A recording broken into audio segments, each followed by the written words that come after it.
मैं 4 पंक्तियां एक आम रेल यात्री के अनुभव को एक्सप्लेन करते हुए आपके सामने पढ़ना चाहूंगा सर।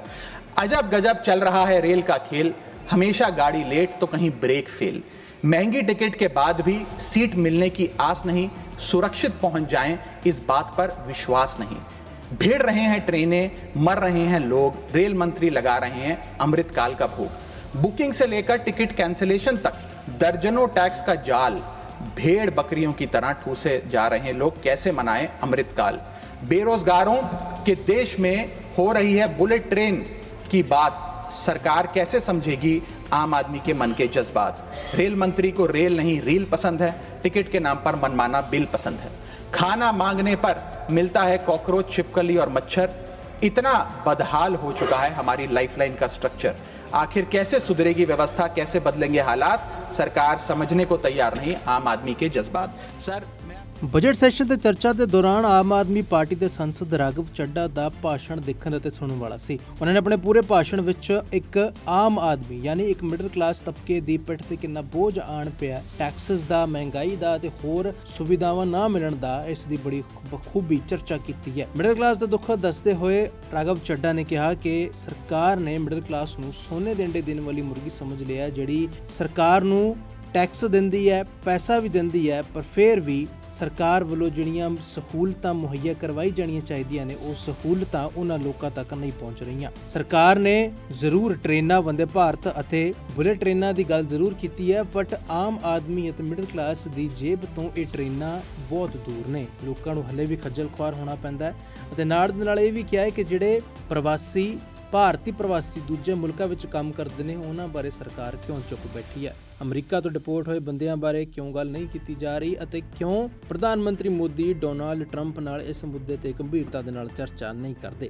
ਇੱਕ ਵਾਰ ਤੁਸੀਂ ਵੀ ਸੁਣੋ ਰਾਘਵ ਚੱਡਾ ਨੇ ਆਪਣੇ ਭਾਸ਼ਣ ਵਿੱਚ ਬਿਆਨਬਾਜ਼ੀ ਵਿੱਚ ਕਿਹੜੇ ਤੰਜ ਕੱਸੇ ਨੇ ਅਤੇ ਇਸ पूरी घटना ਨੂੰ किस तरीके ਨਾਲ बयान किया है। सर मिडिल क्लास के साथ साथ मैं दूसरा बड़ा मुद्दा जो आज इस वक्तव्य में आपके सामने पेश करना चाहूंगा सर, वो है रेलवे का।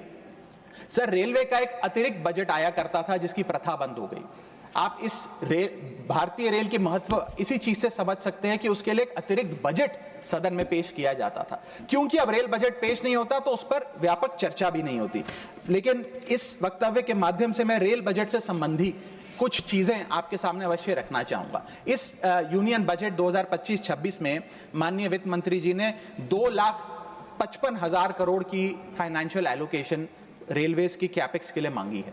ये 2009 से 2014 के बीच में लगभग 50,000 करोड़ होती थी, जो आज इतने गुना 5 गुना बढ़ के 2.5 लाख करोड़ से ऊपर हो गई है।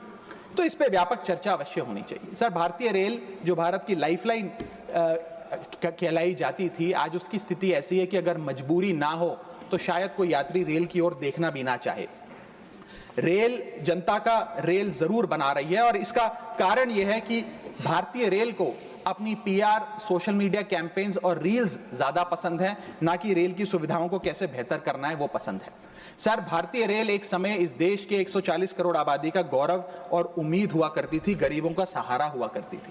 लेकिन आज मैं बताना चाहता हूं कि भारतीय रेल की वो स्थिति है जो शायद ही पूरे सब कॉन्टिनेंट के तमाम रेलवे से अगर आप कंपेयर करें तो बद से बदतर होती जा रही है। सर जितनी आबादी ऑस्ट्रेलिया की है, स्विट्जरलैंड की है, डेनमार्क की है, स्वीडन की और अन्य देशों की है, उससे ज्यादा लोग भारतीय रेल में रोज सफर करते हैं। सर इतना महत्व है भारत की रेलवे का। लेकिन कई बड़ी चिंताएं आज भारत के एक आम रेल यात्री को सता रही हैं, जो मैं चाहूंगा इस बजटरी एलोकेशन के माध्यम से वित्त मंत्री जी और रेल मंत्री जी इसे एड्रेस करें। पहला है सर घटती रफ्तार और बढ़ता किराया। सर जहां दुनिया की ट्रैवल की रफ्तार बढ़ रही है, वहीं भारतीय रेल जो हमारी लाइफलाइन है उसकी रफ्तार घट रही है। पहले तो सर शताब्दी और राजधानी की स्पीड कम कर दी गई ताकि वंदे भारत की स्पीड बढ़ा दी जाए और उसको फास्टेस्ट ट्रेन घोषित किया जाए। लेकिन अब जून 2024 की रिपोर्ट बताती है कि वंदे भारत की भी स्पीड को कम कर दिया गया है। बताया जा रहा है कि हमारे रेल ट्रैक्स उतने पर्याप्त नहीं है कि इतनी तेज रफ्तार पे वंदे भारत भाग सके। सर आज हम विश्व गुरु बनने तो अवश्य चले हैं, लेकिन यह बात जाननी भी जरूरी है कि चीन और जापान की सबसे स्लोएस्ट रफ्तार पे चलने वाली ट्रेन भारत की सबसे फास्टेस्ट रफ्तार पे चलने वाली ट्रेन से कहीं ज्यादा तेज दौड़ती है सर। और अगर रेल धीमी होगी तो देश की इकोनॉमी, देश की अर्थव्यवस्था का चक्का धीमा चलेगा। और किराए की तो सर क्या ही बात करें, जिस वंदे भारत का प्रचार रेल मंत्री जी करते थकते नहीं हैं, आज उस वंदे भारत का किराया इतना है कि गरीब आदमी छोड़िए, आम आदमी भी उसे अफोर्ड नहीं कर पा रहा। सर वित्तीय वर्ष 2013-14 में एवरेज फेयर पर पैसेंजर पर किलोमीटर 32 पैसे हुआ करता था।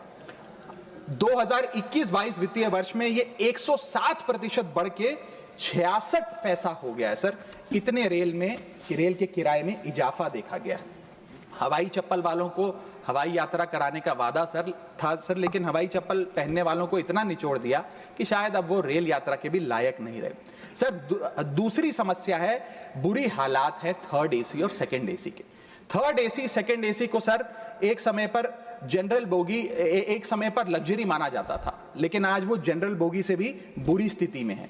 अगर टिकट मिल भी जाए sir third AC, second AC की, तो सीट मिलने की कोई गारंटी नहीं है, क्योंकि जैसे ही आप बैठेंगे थोड़ी देर में कोई शख्स आकर कहेगा भाई साहब थोड़ा एडजस्ट करिए, थोड़ा सी रखिए, हमें भी बैठने दीजिए। ये वास्तविकता है। और आज सोशल मीडिया और तमाम तरीके के पोर्टल्स पर आप देखेंगे तो क्या आरामदायक सरकार, क्या आरामदायक यात्रा, आरामदायक सफर भारत सरकार आम रेल यात्री को दे रही है, वो देखकर आप समझ जाएंगे।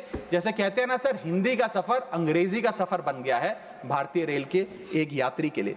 कई रूट्स पर आलू की बोरियों की भांति लोगों को ठूसा जा रहा है, और अगर शौचालय में भी, ट्रेन के टॉयलेट में भी सीट मिल जाए तो आदमी अपने आप को सौभाग्यशाली समझता है।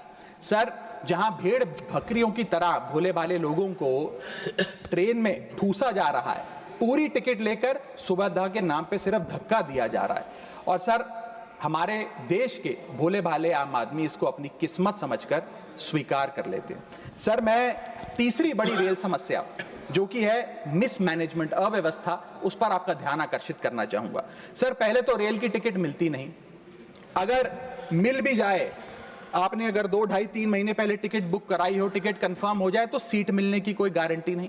और सर आप अपना अनुभव देखिए, जब आप सबसे पहले प्लेटफॉर्म पर पहुंचते हैं अपनी ट्रेन में चढ़ने के लिए, तो आपको चारों तरफ सिर्फ गंदगी ही गंदगी नजर आती है। अगर बुजुर्गों के साथ या घर परिवार की महिलाओं के साथ आप ट्रैवल कर रहे हैं तो एक क्लीन वॉशरूम तक आपको मुहैया नहीं कराया जाता, और हालात यह है कि लोग मजबूर हैं प्लेटफॉर्म पर अखबार बिछाकर सोने के लिए, और वेटिंग एरिया के नाम पर तो सर सिर्फ एक नेम प्लेट, एक बोर्ड लगा नजर आता है और कुछ नहीं नजर आता।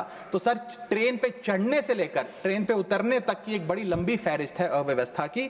यहां तक कि सर आज जब इस ठंड के मौसम में एक यात्री एक लंबा सफर तय करता है ट्रेन में और सोचता है कि थोड़ा आराम कर लूं, कंबल चादर खोल के ओढ़ने का प्रयास करता है, तो उस कंबल चादर से इतनी बदबू आती है, इतनी दुर्गंध आती है, और उसके जवाब में रेल मंत्री और रेल मंत्रालय बताता है कि हम महीने में एक बार कंबल धोते हैं। महीने में एक बार कंबल धोएंगे तो सर सुगंध आएगी कि दुर्गंध आएगी, मैं चाहूंगा कि सरकार इसका फैसला ले।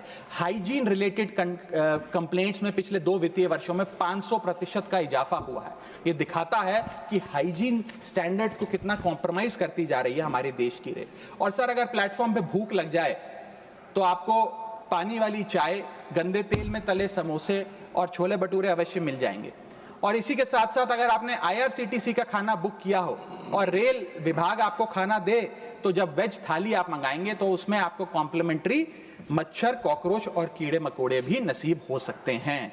जब आप वेज थाली ऑर्डर करेंगे और ये आपको नसीब नहीं होंगे तो सूखी रोटी, कच्चे चावल और पानी जैसी दाल तो अवश्य मिलेगी। सर महाकुंभ को लेकर कई आयोजन बड़े बड़े किए गए और कहा गया कि भारतीय रेल बड़ी सक्रिय होकर महाकुंभ का आयोजन कर रही है। मैं बताना चाहूंगा कि प्रयागराज का रेलवे स्टेशन और आसपास के कई रेलवे स्टेशन को बंद करना पड़ा क्योंकि सरकार क्राउड मैनेजमेंट नहीं कर पाई।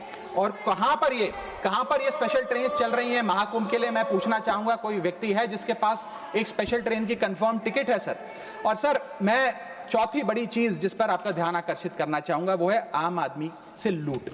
सर पहले तो IRCTC की वेबसाइट का इंटरफेस कुछ इस प्रकार है कि आप टिकट बुक नहीं कर पाएंगे। मैं 4 पंक्तियां एक आम रेल यात्री के अनुभव को एक्सप्लेन करते हुए आपके सामने पढ़ना चाहूंगा। सर अजब गजब चल रहा है रेल का खेल, हमेशा गाड़ी लेट तो कहीं ब्रेक फेल, महंगी टिकट के बाद भी सीट मिलने की आस नहीं, सुरक्षित पहुंच जाएं इस बात पर विश्वास नहीं। भिड़ रहे हैं ट्रेनें, मर रहे हैं लोग, रेल मंत्री लगा रहे हैं अमृतकाल का भोग। बुकिंग से लेकर टिकट कैंसिलेशन तक दर्जनों टैक्स का जाल, भेड़ बकरियों की तरह ठूसे जा रहे हैं लोग, कैसे मनाएं अमृतकाल। बेरोजगारों के देश में हो रही है बुलेट ट्रेन की बात, सरकार कैसे समझेगी आम आदमी के मन के जज्बात। रेल मंत्री को रेल नहीं रील पसंद है, टिकट के नाम पर मनमाना बिल पसंद है। खाना मांगने पर मिलता है कॉकरोच, छिपकली और मच्छर। इतना बदहाल हो चुका है हमारी लाइफलाइन का स्ट्रक्चर। आखिर कैसे सुधरेगी व्यवस्था, कैसे बदलेंगे हालात, सरकार समझने को तैयार नहीं आम आदमी के जज्बात। सर ਬਜਟ ਸੈਸ਼ਨ ਤੇ ਚਰਚਾ ਦੇ ਦੌਰਾਨ ਆਮ ਆਦਮੀ ਪਾਰਟੀ ਦੇ ਸੰਸਦ ਰਾਘਵ ਚੱਡਾ ਦਾ ਭਾਸ਼ਣ ਦੇਖਣ ਅਤੇ ਸੁਣਨ ਵਾਲਾ ਸੀ। ਉਹਨਾਂ ਨੇ ਆਪਣੇ ਪੂਰੇ ਭਾਸ਼ਣ ਵਿੱਚ ਇੱਕ ਆਮ ਆਦਮੀ ਯਾਨੀ ਇੱਕ ਮਿਡਲ ਕਲਾਸ ਤਬਕੇ ਦੀ ਪਿੱਠ ਤੇ ਕਿੰਨਾ ਬੋਝ ਆਣ ਪਿਆ, ਟੈਕਸਸ ਦਾ, ਮਹਿੰਗਾਈ ਦਾ ਤੇ ਹੋਰ ਸੁਵਿਧਾਵਾਂ ਨਾ ਮਿਲਣ ਦਾ ਇਸ ਦੀ ਬੜੀ ਬਖੂਬੀ ਚਰਚਾ ਕੀਤੀ ਹੈ। ਮਿਡਲ ਕਲਾਸ ਦਾ ਦੁੱਖ ਦੱਸਦੇ ਹੋਏ ਰਾਘਵ ਚੱਡਾ ਨੇ ਕਿਹਾ ਕਿ ਸਰਕਾਰ ਨੇ ਮਿਡਲ ਕਲਾਸ ਨੂੰ ਸੋਨੇ ਦੇ ਅੰਡੇ ਦੇਣ ਵਾਲੀ ਮੁਰਗੀ ਸਮਝ ਲਿਆ, ਜਿਹੜੀ ਸਰਕਾਰ ਨੂੰ ਟੈਕਸ ਦਿੰਦੀ ਹੈ, ਪੈਸਾ ਵੀ ਦਿੰਦੀ ਹੈ, ਪਰ ਫਿਰ ਵੀ ਸਰਕਾਰ ਵੱਲੋਂ ਜਿਹੜੀਆਂ ਸਹੂਲਤਾਂ ਮੁਹੱਈਆ ਕਰਵਾਈ ਜਾਣੀਆਂ ਚਾਹੀਦੀਆਂ ਨੇ ਉਹ ਸਹੂਲਤਾਂ ਉਹਨਾਂ ਲੋਕਾਂ ਤੱਕ ਨਹੀਂ ਪਹੁੰਚ ਰਹੀਆਂ। ਸਰਕਾਰ ਨੇ ਜ਼ਰੂਰ ਟ੍ਰੇਨਾਂ, ਵੰਦੇ ਭਾਰਤ ਅਤੇ ਬੁਲੇਟ ਟ੍ਰੇਨਾਂ ਦੀ ਗੱਲ ਜ਼ਰੂਰ ਕੀਤੀ ਹੈ, ਬਟ ਆਮ ਆਦਮੀ ਅਤੇ ਮਿਡਲ ਕਲਾਸ ਦੀ ਜੇਬ ਤੋਂ ਇਹ ਟ੍ਰੇਨਾਂ ਬਹੁਤ ਦੂਰ ਨੇ। ਲੋਕਾਂ ਨੂੰ ਹਲੇ ਵੀ ਖੱਜਲ ਖੁਆਰ ਹੋਣਾ ਪੈਂਦਾ ਹੈ ਅਤੇ ਨਾਲ ਦੇ ਨਾਲ ਇਹ ਵੀ ਕਿਹਾ ਹੈ ਕਿ ਜਿਹੜੇ ਭਾਰਤੀ ਪ੍ਰਵਾਸੀ ਦੂਜੇ ਮੁਲਕਾਂ ਵਿੱਚ ਕੰਮ ਕਰਦੇ ਨੇ ਉਹਨਾਂ ਬਾਰੇ ਸਰਕਾਰ ਕਿਉਂ ਚੁੱਪ ਬੈਠੀ ਹੈ। ਅਮਰੀਕਾ ਤੋਂ ਡਿਪੋਰਟ ਹੋਏ ਬੰਦਿਆਂ ਬਾਰੇ ਕਿਉਂ ਗੱਲ ਨਹੀਂ ਕੀਤੀ ਜਾ ਰਹੀ ਅਤੇ ਕਿਉਂ ਪ੍ਰਧਾਨ ਮੰਤਰੀ ਮੋਦੀ ਡੋਨਾਲਡ ਟਰੰਪ ਨਾਲ ਇਸ ਮੁੱਦੇ ਤੇ ਗੰਭੀਰਤਾ ਦੇ ਨਾਲ ਚਰਚਾ ਨਹੀਂ ਕਰਦੇ। ਇੱਕ ਵਾਰ ਤੁਸੀਂ ਵੀ ਸੁਣੋ ਰਾਘਵ ਚੱਡਾ ਨੇ ਆਪਣੇ ਭਾਸ਼ਣ ਵਿੱਚ, ਬਿਆਨਬਾਜ਼ੀ ਵਿੱਚ ਕਿਹੜੇ ਤੰਜ ਕੱਸੇ ਨੇ ਅਤੇ ਇਸ ਪੂਰੀ ਘਟਨਾ ਨੂੰ किस तरीके नाल बयान किया है। सर मिडिल क्लास के साथ साथ मैं दूसरा बड़ा मुद्दा जो आज इस वक्तव्य में आपके सामने पेश करना चाहूंगा सर, वो है रेलवे का। सर रेलवे का एक अतिरिक्त बजट आया करता था जिसकी प्रथा बंद हो गई। आप इस भारतीय रेल की महत्व इसी चीज से समझ सकते हैं कि उसके लिए एक अतिरिक्त बजट सदन में पेश किया जाता था, क्योंकि अब रेल बजट पेश नहीं होता तो उस पर व्यापक चर्चा भी नहीं होती। लेकिन इस वक्तव्य के माध्यम से मैं रेल बजट से संबंधी कुछ चीजें आपके सामने अवश्य रखना चाहूंगा। इस यूनियन बजट 2025-26 में माननीय वित्त मंत्री जी ने 2,55,000 करोड़ की फाइनेंशियल एलोकेशन रेलवेज की कैपेक्स के लिए मांगी है। ये 2009 से 2014 के बीच में लगभग 50,000 करोड़ होती थी, जो आज इतने गुना 5 गुना बढ़ के 2.5 लाख करोड़ से ऊपर हो गई है। तो इस पे व्यापक चर्चा अवश्य होनी चाहिए। सर भारतीय रेल जो भारत की लाइफलाइन कहलाई जाती थी, आज उसकी स्थिति ऐसी है कि अगर मजबूरी ना हो तो शायद कोई यात्री रेल की ओर देखना भी ना चाहे। रेल जनता का रेल जरूर बना रही है और इसका कारण यह है कि भारतीय रेल को अपनी पीआर, सोशल मीडिया कैंपेन्स और रील्स ज्यादा पसंद है, ना कि रेल की सुविधाओं को कैसे बेहतर करना है वो पसंद है। सर भारतीय रेल एक समय इस देश के 140 करोड़ आबादी का गौरव और उम्मीद हुआ करती थी, गरीबों का सहारा हुआ करती थी। लेकिन आज मैं बताना चाहता हूं कि भारतीय रेल की वो स्थिति है जो शायद ही पूरे सब कॉन्टिनेंट के तमाम रेलवे से अगर आप कंपेयर करें तो बद से बदतर होती जा रही है। सर जितनी आबादी ऑस्ट्रेलिया की है, स्विट्जरलैंड की है, डेनमार्क की है, स्वीडन की और अन्य देशों की है, उससे ज्यादा लोग भारतीय रेल में रोज सफर करते हैं। सर इतना महत्व है भारत की रेलवे का। लेकिन कई बड़ी चिंताएं आज भारत के एक आम रेल यात्री को सता रही हैं, जो मैं चाहूंगा इस बजटरी एलोकेशन के माध्यम से वित्त मंत्री जी और रेल मंत्री जी इसे एड्रेस करें। पहला है सर घटती रफ्तार और बढ़ता किराया। सर जहां दुनिया की ट्रैवल की रफ्तार बढ़ रही है, वहीं भारतीय रेल जो हमारी लाइफलाइन है उसकी रफ्तार घट रही है। पहले तो सर शताब्दी और राजधानी की स्पीड कम कर दी गई ताकि वंदे भारत की स्पीड बढ़ा दी जाए और उसको फास्टेस्ट ट्रेन घोषित किया जाए। लेकिन अब जून 2024 की रिपोर्ट बताती है कि वंदे भारत की भी स्पीड को कम कर दिया गया है। बताया जा रहा है कि हमारे रेल ट्रैक्स उतने पर्याप्त नहीं है कि इतनी तेज रफ्तार पे वंदे भारत भाग सके। सर आज हम विश्व गुरु बनने तो अवश्य चले हैं, लेकिन यह बात जाननी भी जरूरी है कि चीन और जापान की सबसे स्लोएस्ट रफ्तार पे चलने वाली ट्रेन भारत की सबसे फास्टेस्ट रफ्तार पे चलने वाली ट्रेन से कहीं ज्यादा तेज दौड़ती है सर। और अगर रेल धीमी होगी तो देश की इकोनॉमी, देश की अर्थव्यवस्था का चक्का धीमा चलेगा। और किराए की तो सर क्या ही बात करें, जिस वंदे भारत का प्रचार रेल मंत्री जी करते थकते नहीं हैं, आज उस वंदे भारत का किराया इतना है कि गरीब आदमी छोड़िए, आम आदमी भी उसे अफोर्ड नहीं कर पा रहा। सर वित्तीय वर्ष 2013-14 में एवरेज फेयर पर पैसेंजर पर किलोमीटर 32 पैसे हुआ करता था। 2021-22 वित्तीय वर्ष में ये 107% बढ़ के 66 पैसा हो गया है सर। इतने रेल के किराए में इजाफा देखा गया है। हवाई चप्पल वालों को हवाई यात्रा कराने का वादा था सर, लेकिन हवाई चप्पल पहनने वालों को इतना निचोड़ दिया कि शायद अब वो रेल यात्रा के भी लायक नहीं रहे। सर दूसरी समस्या है, बुरी हालात है थर्ड एसी और सेकंड एसी के। थर्ड एसी, सेकंड एसी को सर एक समय पर जनरल बोगी, एक समय पर लग्जरी माना जाता था, लेकिन आज वो जनरल बोगी से भी बुरी स्थिति में है। अगर टिकट मिल भी जाए sir third AC, second AC की, तो सीट मिलने की कोई गारंटी नहीं है, क्योंकि जैसे ही आप बैठेंगे थोड़ी देर में कोई शख्स आकर कहेगा भाई साहब थोड़ा एडजस्ट करिए, थोड़ा सी रखिए, हमें भी बैठने दीजिए। ये वास्तविकता है। और आज सोशल मीडिया और तमाम तरीके के पोर्टल्स पर आप देखेंगे तो क्या आरामदायक सरकार, क्या आरामदायक यात्रा, आरामदायक सफर भारत सरकार आम रेल यात्री को दे रही है, वो देखकर आप समझ जाएंगे। जैसे कहते हैं ना सर, हिंदी का सफर अंग्रेजी का सफर बन गया है भारतीय रेल के एक यात्री के लिए। कई रूट्स पर आलू की बोरियों की भांति लोगों को ठूसा जा रहा है, और अगर शौचालय में भी, ट्रेन के टॉयलेट में भी सीट मिल जाए तो आदमी अपने आप को सौभाग्यशाली समझता है। सर जहां भेड़ बकरियों की तरह भोले भाले लोगों को ट्रेन में ठूसा जा रहा है, पूरी टिकट लेकर सुविधा के नाम पे सिर्फ धक्का दिया जा रहा है, और सर हमारे देश के भोले भाले आम आदमी इसको अपनी किस्मत समझकर स्वीकार कर लेते हैं। सर मैं तीसरी बड़ी रेल समस्या जो कि है मिसमैनेजमेंट, अव्यवस्था, उस पर आपका ध्यान आकर्षित करना चाहूंगा। सर पहले तो रेल की टिकट मिलती नहीं, अगर मिल भी जाए, आपने अगर 2, 2.5, 3 महीने पहले टिकट बुक कराई हो, टिकट कंफर्म हो जाए तो सीट मिलने की कोई गारंटी नहीं। और सर आप अपना अनुभव देखिए, जब आप सबसे पहले प्लेटफॉर्म पर पहुंचते हैं अपनी ट्रेन में चढ़ने के लिए, तो आपको चारों तरफ सिर्फ गंदगी ही गंदगी नजर आती है। अगर बुजुर्गों के साथ या घर परिवार की महिलाओं के साथ आप ट्रैवल कर रहे हैं तो एक क्लीन वॉशरूम तक आपको मुहैया नहीं कराया जाता, और हालात यह है कि लोग मजबूर हैं प्लेटफॉर्म पर अखबार बिछाकर सोने के लिए, और वेटिंग एरिया के नाम पर तो सर सिर्फ एक नेम प्लेट, एक बोर्ड लगा नजर आता है और कुछ नहीं नजर आता। तो सर ट्रेन पे चढ़ने से लेकर ट्रेन पे उतरने तक की एक बड़ी लंबी फहरिस्त है अव्यवस्था की। यहां तक कि सर आज जब इस ठंड के मौसम में एक यात्री एक लंबा सफर तय करता है ट्रेन में और सोचता है कि थोड़ा आराम कर लूं, कंबल चादर खोल के ओढ़ने का प्रयास करता है, तो उस कंबल चादर से इतनी बदबू आती है, इतनी दुर्गंध आती है, और उसके जवाब में रेल मंत्री और रेल मंत्रालय बताता है कि हम महीने में एक बार कंबल धोते हैं। महीने में एक बार कंबल धोएंगे तो सर सुगंध आएगी कि दुर्गंध आएगी, मैं चाहूंगा कि सरकार इसका फैसला ले। हाइजीन रिलेटेड कंप्लेंट्स में पिछले 2 वित्तीय वर्षों में 500% का इजाफा हुआ है। ये दिखाता है कि हाइजीन स्टैंडर्ड्स को कितना कॉम्प्रोमाइज करती जा रही है हमारे देश की रेल। और सर अगर प्लेटफॉर्म पे भूख लग जाए तो आपको पानी वाली चाय, गंदे तेल में तले समोसे और छोले भटूरे अवश्य मिल जाएंगे। और इसी के साथ साथ अगर आपने IRCTC का खाना बुक किया हो और रेल विभाग आपको खाना दे, तो जब वेज थाली आप मंगाएंगे तो उसमें आपको कॉम्प्लीमेंट्री मच्छर, कॉकरोच और कीड़े मकोड़े भी नसीब हो सकते हैं। जब आप वेज थाली ऑर्डर करेंगे और ये आपको नसीब नहीं होंगे तो सूखी रोटी, कच्चे चावल और पानी जैसी दाल तो अवश्य मिलेगी।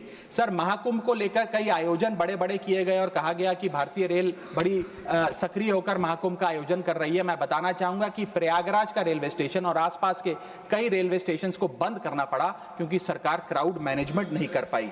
और कहां पर ये स्पेशल ट्रेन चल रही है महाकुंभ के लिए, मैं पूछना चाहूंगा कोई व्यक्ति है जिसके पास एक स्पेशल ट्रेन की कंफर्म टिकट है सर?